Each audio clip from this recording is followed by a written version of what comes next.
कहानी है राजस्थान के बांसवाड़ा जिले के एक छोटे से गांव सूरजपुर की।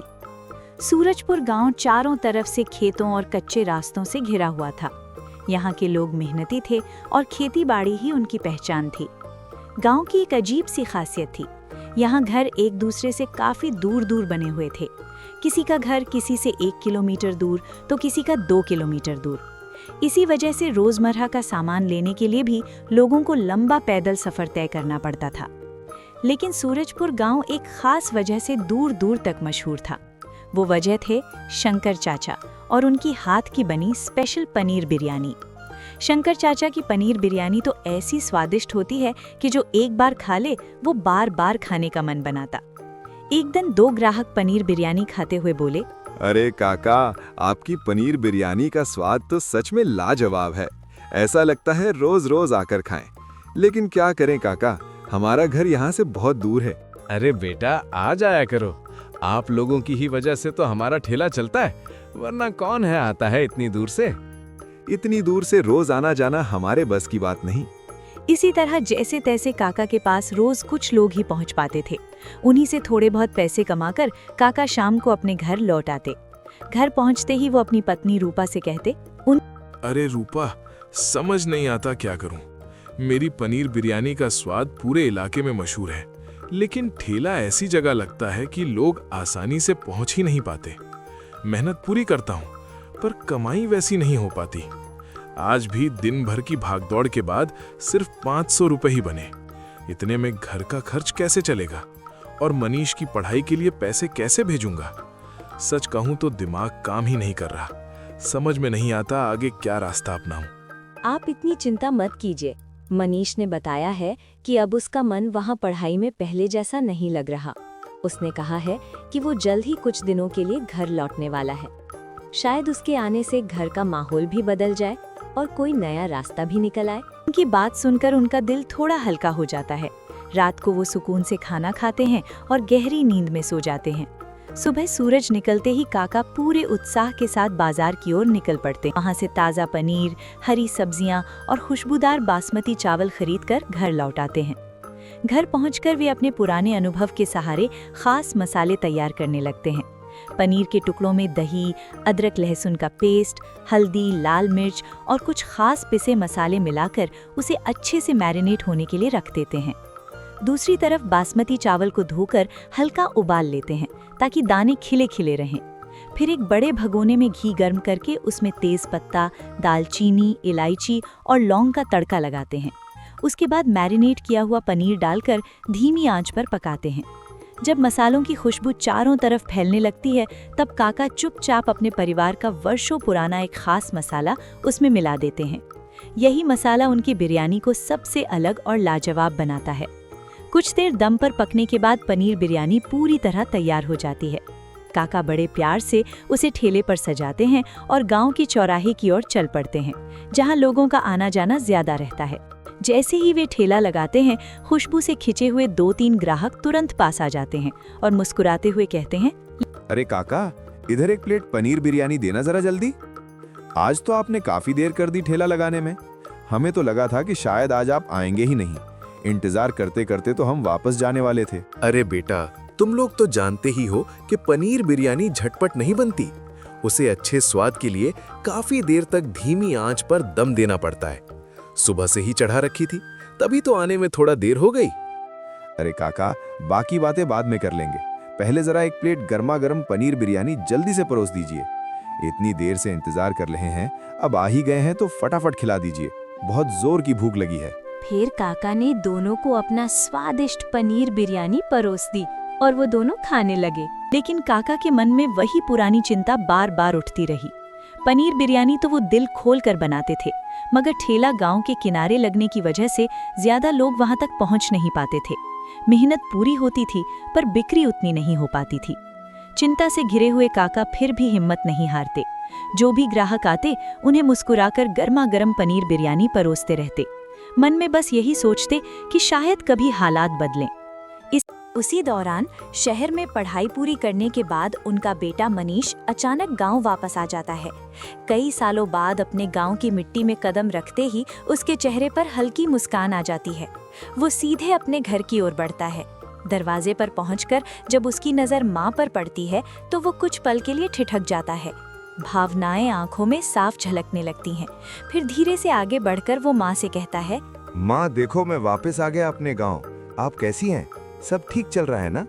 और पिताजी कहाँ हैं? अभी घर पर नहीं दिख रहे। अरे मेरे लाल, तू इतने सालों बाद घर लौटा है। आ पहले अंदर बैठ, कुछ खा पी ले। रास्ते से आया है, थक गया होगा। और हाँ, तेरे पिताजी अभी ठेले पर ही हैं, शाम तक वापस आएंगे। अभी कुछ खाने पीने का मन नहीं है माँ। सबसे पहले मुझे ये देखना है कि पिताजी कैसे हैं और उनका काम कैसा चल रहा है। मैं अभी सीधे ठेले पर ही जा रहा हूँ। शाम को जब पिताजी घर लौटेंगे तब हम सब साथ बैठकर आराम से नाश्ता करेंगे। ये कहकर मनीष बिना देर किए अपने पिताजी के ठेले की ओर बढ़ जाता है। गांव की गलियों से गुजरते हुए उसे कई जान पहचान वाले लोग मिलते हैं। वो मुस्कुराकर सबको प्रणाम करता है और हालचाल पूछते हुए आगे निकल जाता है। कुछ ही देर में उसे दूर से ठेला दिखाई देता है। जैसे जैसे वो करीब पहुंचता है, उसका दिल तेजी से धड़कने लगता है। अचानक पिताजी की नज़र उस पर पड़ती है। पहले तो उन्हें यकीन ही नहीं होता, फिर आंखें चमक उठती हैं। भावनाओं से भरी आवाज में वे हैरानी के साथ कहते हैं, अरे मनीष, तू सच में आ गया। अब मुझे अकेले मेहनत नहीं करनी पड़ेगी। मेरा बेटा मेरे साथ खड़ा है। चल, थोड़ा समय और ठेला संभाल लेते हैं, फिर जल्दी जल्दी सामान समेटकर घर चलते हैं। तुझसे बहुत सारी बातें करनी है। दिल में कितना कुछ जमा है बताने के लिए। मनीष करीब 1 घंटे तक अपने पिताजी के साथ ठेले पर ही खड़ा रहता है। वो ग्राहकों को देखता है, पैसे संभालता है और बीच बीच में पिताजी का हाथ भी बटाता है। धीरे धीरे सूरज ढलने लगता है और आसमान में शाम की लाली छा जाती है। आखिर दोनों मिलकर ठेला समेटते हैं और घर की तरफ चल पड़ते हैं। रास्ते भर मनीष शांत रहता है। उसके चेहरे पर गहरी सोच साफ झलक रही होती है, जैसे वो मन ही मन कोई बड़ा फैसला लेने की तैयारी कर रहा हो। घर पहुंचते ही माँ जल्दी जल्दी रसोई में लग जाती है और थोड़ी देर में गर्मा गर्म समोसे और चाय लेकर सामने रख देती है। लेकिन मनीष अब भी खामोश बैठा रहता है। उसकी गंभीरता देखकर पिताजी उससे चिंता भरे स्वर में पूछते हैं, क्या हुआ बेटा? जब से तुम ठेले पर मेरे साथ खड़े हुए हो, तभी से कुछ सोच में डूबे हुए लग रहे हो। तुम्हारा ध्यान जैसे कहीं और ही अटका हुआ है। अगर दिल में कोई बात चल रही है तो खुलकर बता दो। अपने ही हैं हम, मिलकर ही कोई रास्ता निकालेंगे। अरे पिताजी, बात सच में चिंता की है। आपकी पनीर बिरयानी पूरे गांव, जिले और शहर में मशहूर है, लेकिन रोज का धंधा सिर्फ 500 से 700 रुपए तक ही सिमट जाता है। इसका असली कारण भी साफ है। लोग दूर रहते हैं, इसीलिए ठेले तक पहुंच ही नहीं पाते। बस यही सोच रहा हूँ पिताजी, अगर लोग आसानी से यहाँ आ सकें तो इस समस्या का कोई हल हम मिलकर कैसे निकाल सकते हैं। अरे बेटा, अब इसका उपाय भी क्या हो सकता है? गांव के घर बिखरे हुए हैं, ठेला सबके दरवाजे तक तो जा नहीं सकता। पनीर बिरयानी कोई ऐसी चीज नहीं कि पार्सल करके दूर दूर भेज दें। जो लोग यहाँ तक आएंगे वही खा पाएंगे। मुझे तो फिलहाल कोई खास रास्ता नजर नहीं आ रहा। जैसे तैसे काम चल रहा है, उसी तरह जिंदगी गुजारनी पड़ेगी। तू भी यहीं गांव में कोई छोटा मोटा काम शुरू कर ले। मैं अपनी पनीर बिरयानी का ठेला चलाता रहूंगा। दोनों मिलकर मेहनत करेंगे तो घर का खर्च आराम से निकल जाएगा। नहीं पिताजी, मैं कोई अलग काम शुरू नहीं करूंगा।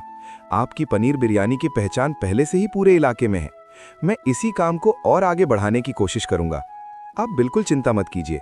मुझे यकीन है कि कोई ना कोई नया रास्ता जरूर मिलेगा। बस थोड़ा समय दीजिए। उस रात घर के सभी लोग खाना खाकर आराम से सो जाते हैं, लेकिन मनीष की आंखों में नींद नहीं उतरती।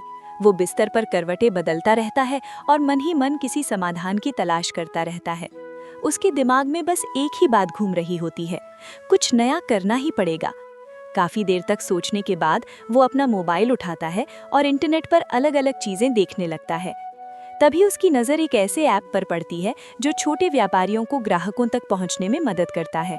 मनीष उस ऐप के बारे में विस्तार से पढ़ता है, उसकी शर्तें और तरीके समझता है। धीरे धीरे उसके चेहरे पर हल्की मुस्कान आ जाती है, जैसे उसे कोई रास्ता मिल गया हो। वो मन ही मन एक फैसला कर लेता है। रात काफी हो चुकी होती है। आखिरकार थकान उसे अपनी ओर खींच लेती है और वो सो जाता है।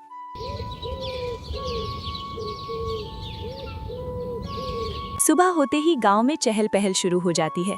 मुर्गों की बांग सुनकर सबकी आंख खुलती है।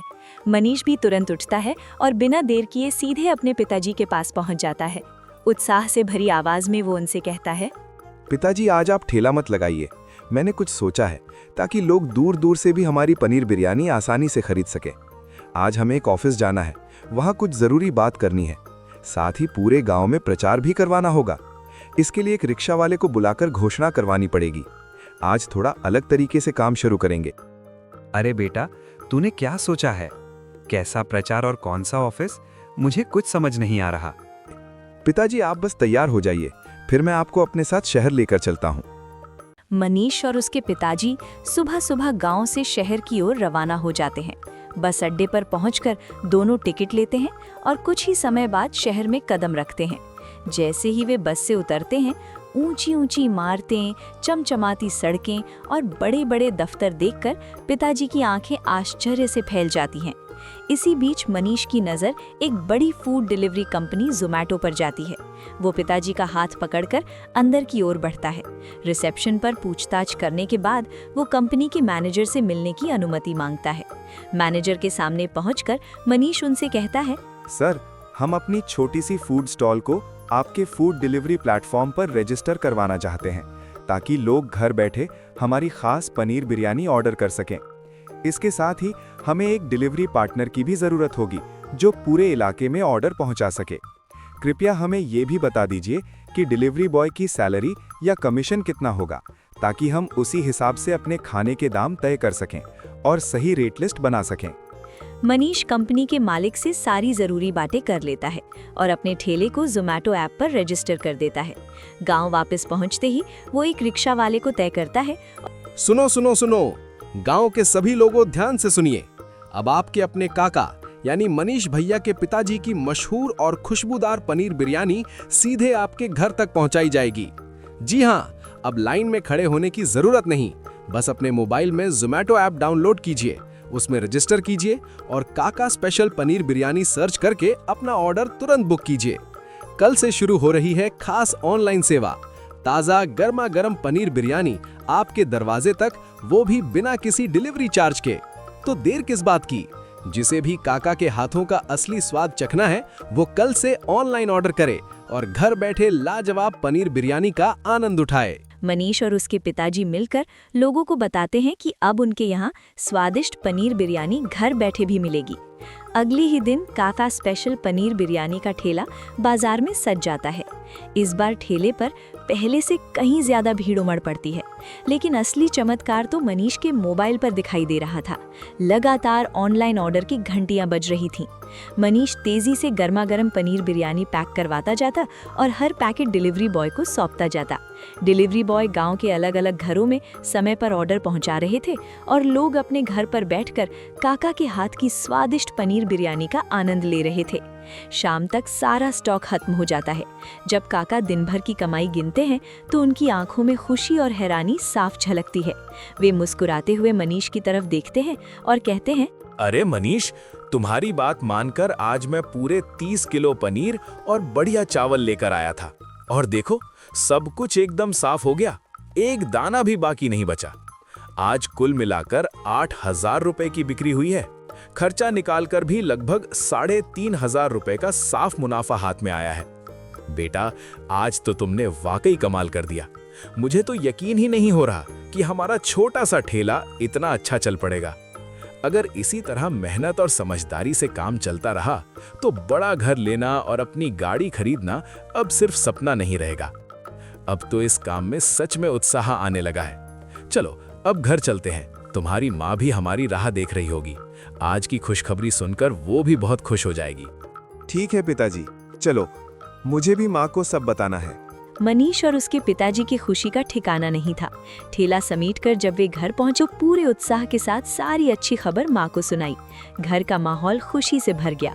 रात को सबने साथ बैठकर खाना खाया और भविष्य के सुनहरे सपने देखते हुए चैन की नींद सो गए। अगली सुबह तो मानो किस्मत ही बदल गई। सूरज निकलने से पहले ही मनीष के मोबाइल पर ऑनलाइन ऑर्डर की घंटियां बजने लगी। एक के बाद एक नए ऑर्डर आते जा रहे थे। मनीष तुरंत बाजार से ताज़ा पनीर, खुशबूदार बासमती चावल और मसाले लेकर आया। पिताजी पूरे जोश के साथ काका स्पेशल पनीर बिरयानी तैयार करने में जुट गए। मनीष ने तेजी से पैकिंग और डिलीवरी की व्यवस्था संभाल ली। बाजार में लगे ठेले पर भी ग्राहकों की लंबी कतार थी और ऑनलाइन ऑर्डर भी लगातार बढ़ते जा रहे थे। धीरे धीरे उनका छोटा सा ठेला एक मशहूर नाम बन गया। कुछ ही महीनों में हालात पूरी तरह बदल गए। उन्होंने मेहनत की कमाई से एक बड़ा और पक्का घर बनवाया। मनीष ने अपनी शौक के लिए एक बुलेट बाइक खरीदी और बाद में परिवार के लिए एक नई कार भी ले ली। अब उनके जीवन में स्थिरता, सम्मान और खुशहाली आ चुकी थी। तो दोस्तों, ये थी कहानी मेहनत, समझदारी और नई सोच से मिली सफलता की, जो सिखाती है कि अगर इरादे मजबूत हों तो छोटे से ठेले से भी बड़े सपने पूरे किए जा सकते हैं।